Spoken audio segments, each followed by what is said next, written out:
ये hello everyone, this is Ravichandra UPSC CSC welcoming all on Samarth आइशन judiciary. देखिए, environmental law के केसेस की बात कर रहे हो, बहुत ही ज़्यादा इंपॉर्टेंट केस है, बहुत ही स्पेशल केस भी माना जाता है इसको, क्योंकि ये बेसिकली एक पर्टिकुलर मोनूमेंट के साथ डील करता है। और वो आपको दिख रहा होगा किसके साथ, वो है ताजमहल के साथ। MC Mehta versus union of India 1997 का केस है, सुप्रीम कोर्ट का रिमार्केबल केस है, बहुत ही अच्छा केस है, जिसमें ताज ट्रेपीजियम केस भी बोलते हैं इसको। ताजमहल के चारों तरफ की एरियाज को मद्देनजर और ताज के जो एलोइस होने का कारण है ना, उसके ऊपर बात की गई थी। तो एक एक फैक्ट को समझेंगे, एक एक बातों को समझते हैं। देखिए, ताज ट्रेपीजियम बेसिकली एक 10,400 स्क्वायर किलोमीटर का एरिया है। दिल्ली से लेकर आगरा, मथुरा, सारे रीजन्स इसमें ऑलमोस्ट कवर हो जाते हैं। और आपको भी पता है, ताजमहल 1983 में यूनेस्को ने इसको वर्ल्ड हेरिटेज साइट माना। फिर अगले साल, 1-2 साल बाद घूमने गए थे एमसी मेहता साहब, इनको लगा कि जो एलोइस हो रहा है, मार्बल जो है, उसके पीछे का कारण क्या है, पोल्यूशन है आसपास की इंडस्ट्री से निकलता हुआ। और एट द सेम टाइम इन्होंने जो कुछ रिपोर्ट स्टडी की, जैसे एक रिपोर्ट आई थी, report on environmental impact of Mathura refinery. जो रिफाइनरी है और भी इसके अलावा इंडस्ट्री थे, जिनके वजह से जो सल्फर ऑक्साइड, नाइट्रोजन ऑक्साइड जो निकल के एसिड रेन बना रहे थे लोग, बेसिकली इसके वजह से जो मार्बल है वो एलोइस होता जा रहा था। इसको लेकर ये सुप्रीम कोर्ट में पहुंच गए। इन्होंने कहा कि जो वरदराजन कमेटी है, उनकी बातों को भी आप देखो, जो गवर्नमेंट ऑफ इंडिया ने खुद ने पब्लिश करी है, उसने भी इंडिकेट किया है sources of pollution in the Taj trapezium area. इसके अलावा सीपीसीबी का जो है ना, वो inventory and assessment of pollution emission in and around Agra Mathura region, उसने भी बताया कि लगभग 6-7 तरह के इंडस्ट्रीज ऐसे हैं, जिसमें से कुछ इंडस्ट्रीज को अगर बंद कर दिया जाए तो, और अगर रेलवे यार्ड्स में जो डीजल की जगह कोयले को अगर यूज किया जाए तो काफ़ी हद तक, जो काफ़ी नहीं, कोयले की जगह डीजल को यूज किया जाए तो काफ़ी हद तक जो इमिशन है वो सल्फर डाइऑक्साइड का और क्या नाम है, नाइट्रोजन ऑक्साइड का, वो कम हो सकता है। और मार्बल का जो इम्पैक्ट, मार्बल के ऊपर जो इम्पैक्ट हो रहा है वो नहीं होगा। ठीक है, मैं अब एक ताजमहल का बहुत सुंदर सा पिक्चर है, ये लगा रखा है मैंने। इसके ये जो पोर्शंस है ना, ये चारों आपको ऑलमोस्ट सब जगह के ऊपर के जो एरियाज है ना, वो एलोइस हो गए हैं। और एक्चुअली में ताज ओवरऑल भी एलोइस हो गया है। अब जिसने पास से देखा है उसको पता है, मैंने नहीं देखा यार, क्योंकि ताज आप सबको पता है it's a sign of love, तो स्टिल वेटिंग, तभी जाऊंगा, ऐसे तो नहीं जाऊंगा अकेले। तो वही कह रहा हूँ, मैंने तो सामने से नहीं देखा, जिन्होंने देखा उनको पता होगा ये चीज़ कि वो वाकई में एलोइस हो गया है। ठीक है, जोक्स अपार्ट।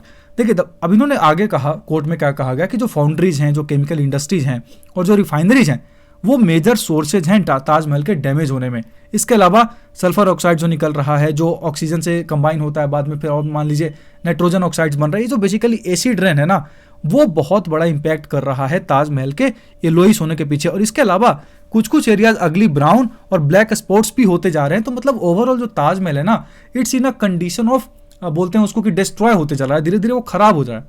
और आप सबको पता है, ताजमहल इंटरनेशनल रेपुटेशन का है, जो भी आया है आज तक, बड़े बड़े टूरिस्ट हैं, उसके अलावा आपके जो प्राइम मिनिस्टर, प्रेसिडेंट और भी जो लीडर्स आते हैं दुनिया से, वो विजिट करते हैं इसको, बिकॉज दुनिया का 7वां अजूबा माना जाता है इसको ना, दुनिया के 7 अजूबों में से एक माना जाता है। इसके अलावा और भी बातें कही गई। सुप्रीम कोर्ट ने क्या कहा वो सुनिए।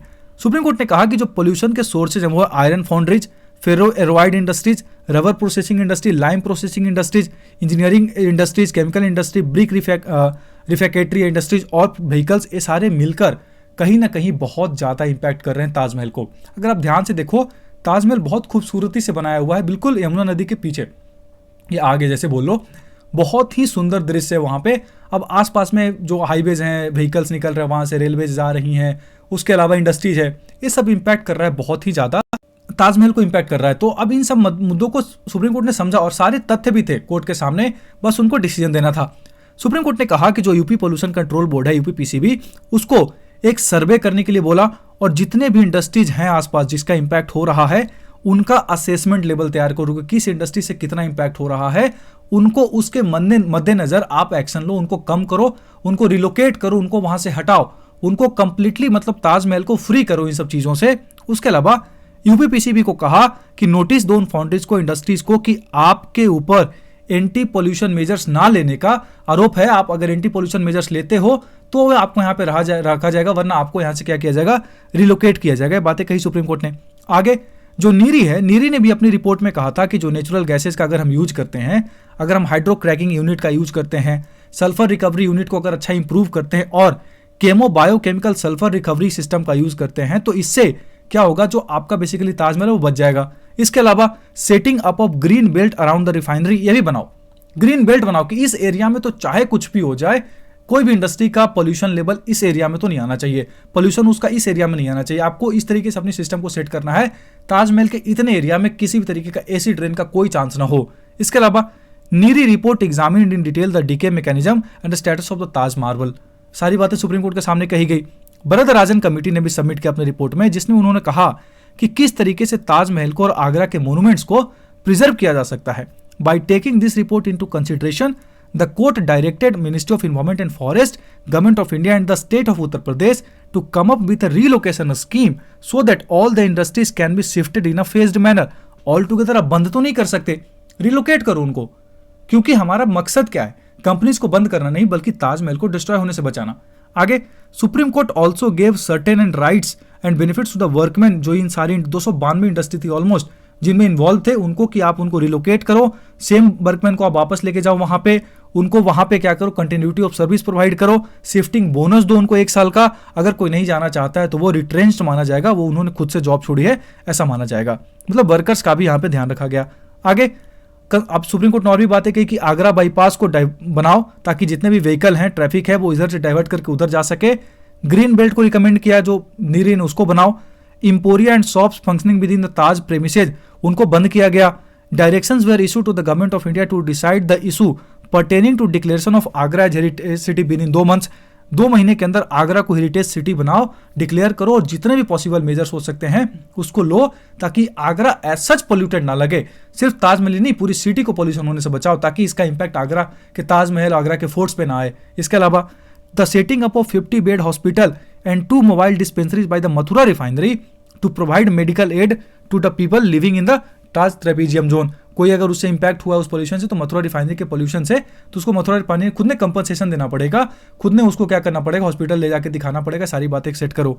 The setting up of hydro cracker unit and various other devices bye the Mathura refinery, ये बातें भी सुप्रीम कोर्ट ने कही। इसके अलावा सुप्रीम कोर्ट ने कहा कि जो प्रिकॉशनरी प्रिंसिपल है उसको दिमाग में लगाओ, जो ओनर्स ऑफ प्रूफ है इज ऑन द एक्टर और द डेवलपर और industrialist to show that his action is environmentally benign. कैसे आपका इन्वायरमेंटली सस्टेनेबल स्टेप्स है, वो आपका काम है दिखाना।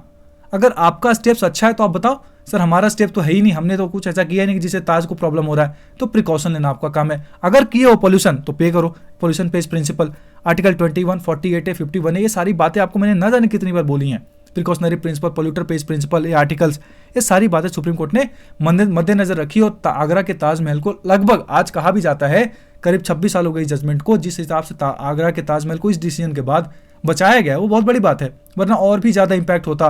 क्योंकि देखो इन्वायरमेंटल वर्सेस इकोनॉमी, ये जो बहुत बड़ा सवाल उठता है, बार बार इसको बचाना इट्स वेरी इंपॉर्टेंट। ठीक है, तो ये बातें सुप्रीम कोर्ट ने कही। इसके अलावा और भी बातें हुई कि जैसे पोल्यूटर पेज प्रिंसिपल को किस तरीके से लगाया जाए, टॉटियस लायबिलिटी होती है इंडस्ट्रीज की, जो आपसे एब्सोल्यूट लायबिलिटी का कॉन्सेप्ट मैंने आपको बताया। तो ताज ट्रेपीजियम जोन का जो केस है, ये इंडिया के ऑलमोस्ट हर बाद में आने वाले जितने भी मोन्यूमेंट्स थे उन सब के ऊपर भी एक तरीके से लागू होता है। एलोरा की गुफाएं देख लो, उसके अलावा पुरी में जो है, उसके अलावा फिर आपको ऑलमोस्ट जैसे खजुराहो का टेम्पल है, दुनिया के मतलब इंडिया के ऑलमोस्ट जितने भी बड़े बड़े मोन्यूमेंट्स हैं जो अच्छे हमारे लिए साइट्स हैं, उनमें ताज ट्रेपीजियम के केस को एग्जाम्पल में रखा जाता है और एग्जाम्पल सेट करके उनको बचाने की बात कई बार केसेस में की गई है। ठीक है, थैंक्स फॉर वॉचिंग। आगे बात करते कुछ और केसेस की। आप बस चैनल को साथ जुड़े रहिए, सब्सक्राइब करिए, वीडियो को लाइक करिए, शेयर करिए। Thank you.